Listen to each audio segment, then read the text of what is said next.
Picking up right where we left off, the superintendent ordered John to go over and close the window. Summoning his courage, John stepped into the room. He carefully skirted around the corpse, but just as he shut the window and turned back, the superintendent, who had been right behind him, had vanished without a trace. Yet the next second, the superintendent poked his head out from outside the door. Seeing this, John felt a surge of irritation, but he kept it to himself. Instead, he obediently followed the superintendent to the doorway of the next victim's apartment. Living in this room 316 was a pregnant woman. She had set out early for a prenatal checkup, never expecting to meet such a gruesome end, dead with her unborn child. From her body, it was clearly visible that her abdomen had seeped a massive amount of blood, soaking through the white cloth. The sight was rather horrifying. Fortunately, the window in her home was not open. John and the superintendent did not go inside. Just as they were about to move on to the next place, the superintendent suddenly grew lazy. Claiming body aches made climbing stairs impossible, he told John to inspect the remaining apartments alone. No matter how much John tried to persuade him, the superintendent flat out refused to go. Then he resorted to provocation. Pulling a box of matches from his pocket,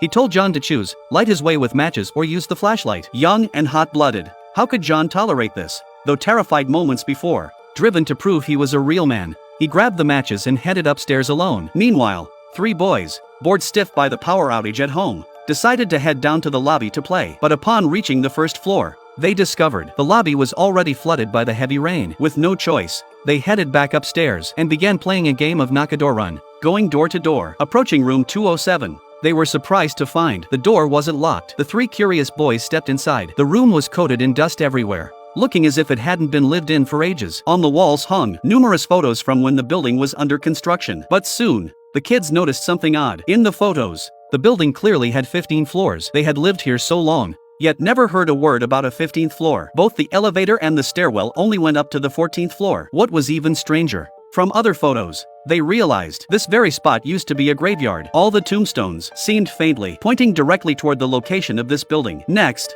they discovered every single photo was dated April 17th, and tomorrow was this year's April 17th. The three boys concluded something significant must happen on April 17th. One boy suggested to his friends they go check out the unfamiliar 14th floor. On the other side, John had already reached the 13th floor, matches trembling in his hand. Summoning his nerve, he pushed open the door to the victim's apartment. But the moment he stepped in, the match in his hand burned out. He quickly lit another. By the weak flicker of the flame, two corpses came into John's view, along with an open window. After closing the window and preparing to leave, he noticed water dripping from the ceiling, landing squarely on the bodies. So he crouched down, intending to shift the two corpses slightly. But just as he crouched, the match went out again. However, when he managed to relight it, he glimpsed, faintly, the two corpses seemingly staring right back at him.